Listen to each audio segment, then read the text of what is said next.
MCQ solve करो, उसमें जो इंसान समझा रहा है वो मैं ही हूँ, तो आपको समझ में आ जाएगा, कोई दिक्कत वाली बात नहीं रहेगी, ठीक है ना। अब यहाँ से जो 12th का सिलेबस स्टार्ट हो रहा ये अपन पूरा प्रॉपर ढंग से करेंगे, ठीक है। बात मानते जाओगे इंप्रूवमेंट होगा, फायदा होते जाएगा, बात नहीं मानोगे तो कुछ भी नहीं होगा।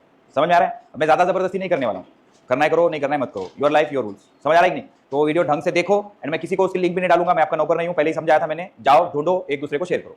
समझ में आ गया? ज्यादा लाड़ा करने से बच्चे काम नहीं कर रहे। वो जो रहता है ना, जैसे बायो में एक रूट रहता, जो बॉडी का पार्ट यूज नहीं करते वो खराब हो जाता, ज्यादा दिल पे मत करो। समझ आ रहा है कि नहीं? वैसा ऐदी हो जा रहे, क्या जाके देख रहे नहीं, कुछ नहीं, सीधा मैसेज डालो सर वो ये करो ना। मैं भी भिखारी जैसा काम भी कर रहा, तो यार बच्चा पूछ रहा बोल के गाड़ी चलती हो तो रुका के फिर देख के गर्लफ्रेंड का मैसेज रहे वैसा वो लिंक निकाल के फिर डाल रहा लिंक। मैं सोचा एक दिन यार बोला कुछ ज्यादा नहीं हो जा रहा बच्चों का, तो खुद जाओ खुद ढूंढो, मिल जाता, जिसको मिला वो एक दूसरे को शेयर करो, नहीं मिला तो देख लो अपना। समझ आ गया? समझ आ गया? वो वीडियो देखो, ढूंढो, उसमें से सॉल्व करो, वो सारे डाउट क्या है उसमें का देखो, कल उसके डाउट लगे तो पूछ लो, कोई प्रॉब्लम नहीं, उसमें से कुछ डाउट आ रहा तो वो अच्छे से देख लेना, तो ऐसा पेपर रहेगा ऑसिलेशन का। ओके चलो, इलेक्ट्रोस्टैटिक्स स्टार्ट करेंगे आज, 12th शुरू हो रहा। ओके चलो सभी लोग फटाफट हेडिंग लगाओ, the very important and interesting topic electrostatics, ठीक है। इसमें याद रखो इलेक्ट्रो का मतलब रहता चार्ज एंड स्टैटिक्स मतलब रेस्ट। तो हम पहले क्या करेंगे, चार्ज को रेस्ट रख के पढ़ेंगे, इसको बोला जाएगा इलेक्ट्रोस्टैटिक्स। इस पे बने हैं टोटल 3 टॉपिक। फिर उसके तुरंत बाद जो चौथा टॉपिक आएगा उसमें हम चार्ज को भगाएंगे, उसको बोलेंगे करंट इलेक्ट्रिसिटी। समझ में आ गया? तो इलेक्ट्रोस्टैटिक्स और करंट इलेक्ट्रिसिटी दोनों मिला के 10 एमसीक्यू आते, 10 एमसीक्यूज मतलब 40 मार्क्स इधर से ही आते। समझ में आ गया? तो इसको थोड़ा सा प्रॉपरली दिल लगा के ढंग से कर लो, इसमें कुछ डाउट नहीं छूटना चाहिए। ओके सारी बेसिक कवर करते चलेंगे। लिखो पहले हेडिंग लिखो इलेक्ट्रिक चार्ज। इलेक्ट्रिक चार्ज, ध्यान से सुनो और समझने की कोशिश करो। क्या रहता फिजिक्स में या नेचर में, बॉडी के अंदर कुछ इंट्रिंसिक प्रॉपर्टीज रहते।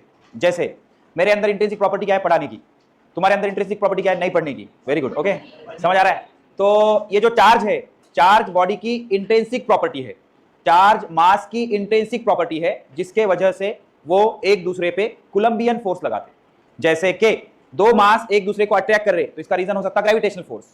लेकिन कई बार क्या होता, दो मास एक दूसरे को अट्रैक्ट भी करते हैं, रिपेल भी करते। जैसे मान लो हमने बलून ले लिया, बलून को दीवार पे खींचा तो बलून दीवार पे चिपक जाता, ठीक है। अब ये ग्रेविटेशनल फोर्स तो नहीं है, ये कौन सा फोर्स है, ये चार्ज का फोर्स है। जैसे आपने पढ़ा होगा, दो प्रोटॉन एक दूसरे को रिपेल करते, दो इलेक्ट्रॉन एक दूसरे को रिपेल करते, प्रोटॉन और इलेक्ट्रॉन एक दूसरे को अट्रैक्ट करते। तो ये जो अट्रैक्ट या रिपेल करने की प्रॉपर्टी आई मास के पास, उसको बोलेंगे इलेक्ट्रिक चार्ज। और ये कैसी प्रॉपर्टी रहती, इंट्रिंसिक प्रॉपर्टी, उसके अंदर पहले से रहती। समझ में आ गया? देखो क्या लिखा है, charge is the property associated with matter, इसी को बोला जाता है इंट्रिंसिक प्रॉपर्टी, उसके अंदर होता है। ओके इतने बेवकूफ है यार तुम, तेरे को डरने लग रहा क्या? भाई बाजू में देख रहा झड्डू माम, charge is the property associated with matter. अरे 5 फुट के दूर है ना, तुम दिख जाता मेरे को बात करे। रोज का वही गाना है यार तुम्हारा, रोते साले जिंदगी भर रोते, देखो ना तुम। समझ में आ रही? Charge is the property associated with matter, matter से रिलेटेड एक प्रॉपर्टी है, due to which it produce and experience electrical and magnetic effect. बड़ा इंटरेस्टिंग है, ध्यान से सुनो। अब मैं अगर एक मास रखूंगा तो इसके बाजू में एक फील्ड प्रोड्यूस होगी, जिसको मैं बोलूंगा gravitational field.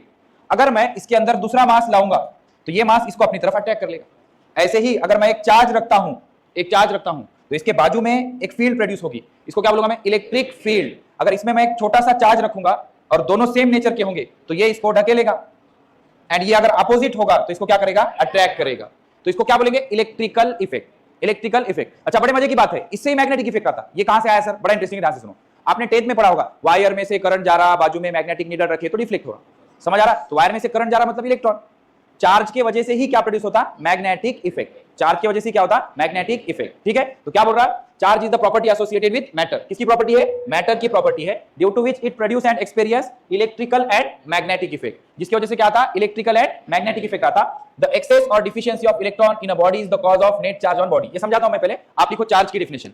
The intrinsic property of matter, intrinsic मतलब उसके अंदर ऑलरेडी रहती, the intrinsic property of matter due to which the intrinsic property of matter due to which it experience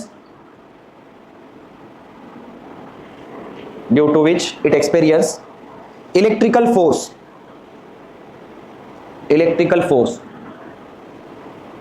that is Coulomb force. Electrical force that is Coulomb's force is called electrical charge. Full stop. Next line. Cause of electrical charge. अब J Thomson ने क्या बोला था, atom is electrically neutral. याद है? Rutherford, J Thomson, जो भी है केमिस्ट्री में क्या बोलते हैं हम? Atom is electrically neutral. उसका कारण क्या देते? जितने प्रोटॉन उतने इलेक्ट्रॉन, प्रोटॉन पे पॉजिटिव चार्ज, इलेक्ट्रॉन पे नेगेटिव चार्ज। मान लो कोई बॉडी है, इसमें से इलेक्ट्रॉन चले गए तो नेगेटिव चार्ज कम हो गया, तो पॉजिटिव चार्ज बढ़ गया, तो बॉडी क्या हो गई? Positively charge. एंड इलेक्ट्रॉन चले गए मतलब किसी बॉडी पे गए, तो वहां पे इलेक्ट्रॉन क्या हो गया? बढ़ गया। इलेक्ट्रॉन बढ़ गया मतलब बॉडी इज नेगेटिवली चार्ज। तो डिफिशियंसी या एक्सेस ऑफ चार्ज की वजह से बॉडी पे चार्ज आता, कौन सा? Positive and negative. Positive charge कब आता? जब इलेक्ट्रॉन कम होते। नेगेटिव चार्ज कब आता? जब इलेक्ट्रॉन बढ़ जाते। ठीक है, लिखो फिर। एक्सेस और डिफिशियंसी ऑफ इलेक्ट्रॉन, एक्सेस और deficiency of electron in a body, excess or deficiency of electron in a body is the cause of net charge on a body.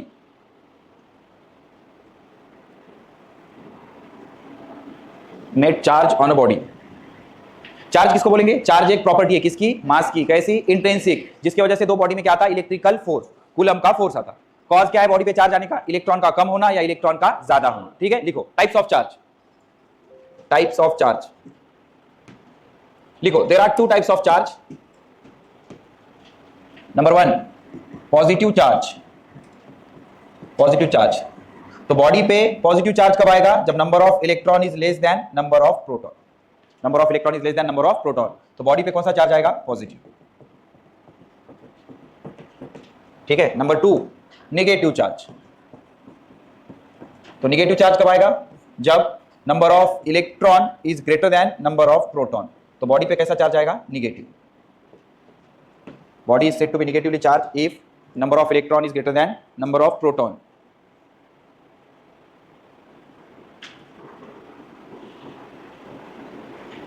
Body is said to be positively charge if number of proton is greater than number of electron. Biological lecture कितने बजे रहता तुम्हारा? पहला lecture रहता क्या? पहला lecture bio का रहता। उसके बाद 2 बायो है। 2 से 3 किसका है? 3 से 4, 4 से 5, 5 से 6। तो कल का दिन 2 से 3 का लेक्चर फिजिक्स का होगा मेरा। समझ में आ गया? मतलब जो जेई के बच्चे आते हैं वो कल का दिन 2 से 3 आओ, और बायो का लेक्चर कब होगा? मेरे टाइम में। समझ गए? इसमें भी डाउट है?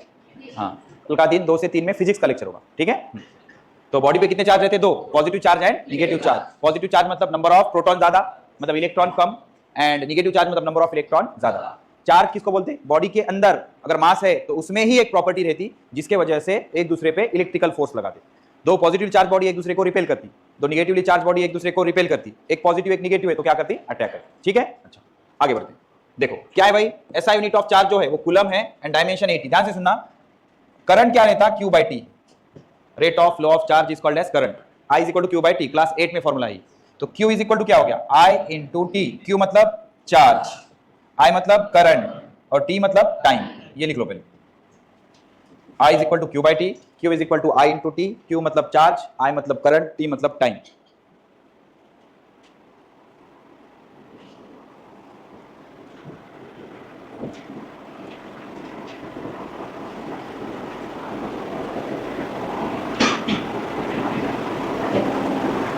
ठीक है। उसके बाद लिखो एसआई यूनिट। एसआई यूनिट जो रहता चार्ज का वो कूलम रहता। SI unit of charge is coulomb. ठीक है। देन तीसरा जो प्रैक्टिकल यूनिट रहता, मतलब बिगर यूनिट, 2 है, एक एम्पियर आवर और एक है फैराडे। फैराड नहीं, फैराड कैपेसिटर रहता, वो अलग है।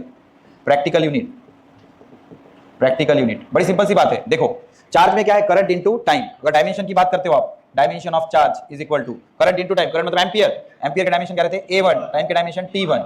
अब प्रैक्टिकल यूनिट क्या रहता है इसका? प्रैक्टिकल यूनिट रहता है एम्पियर आवर।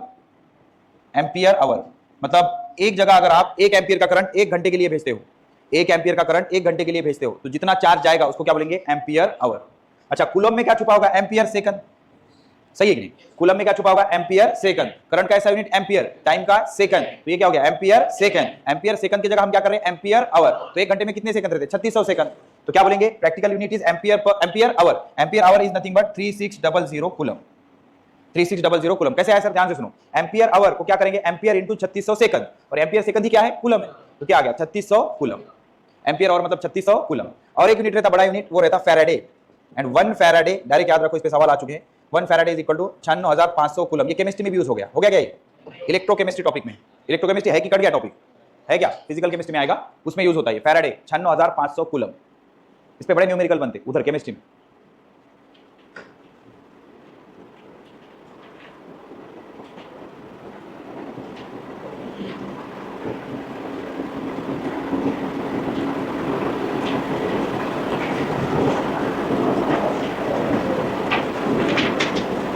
डन। इसमें कुछ इंपॉर्टेंट इंफॉर्मेशन है, ये हमने कवर कर लिया। SI unit of charge is ampere second, ये हो गया। उसी को क्या बोला हमने, कूलम। डायमेंशन क्या हो गया, A1 T1, ये भी हो गया।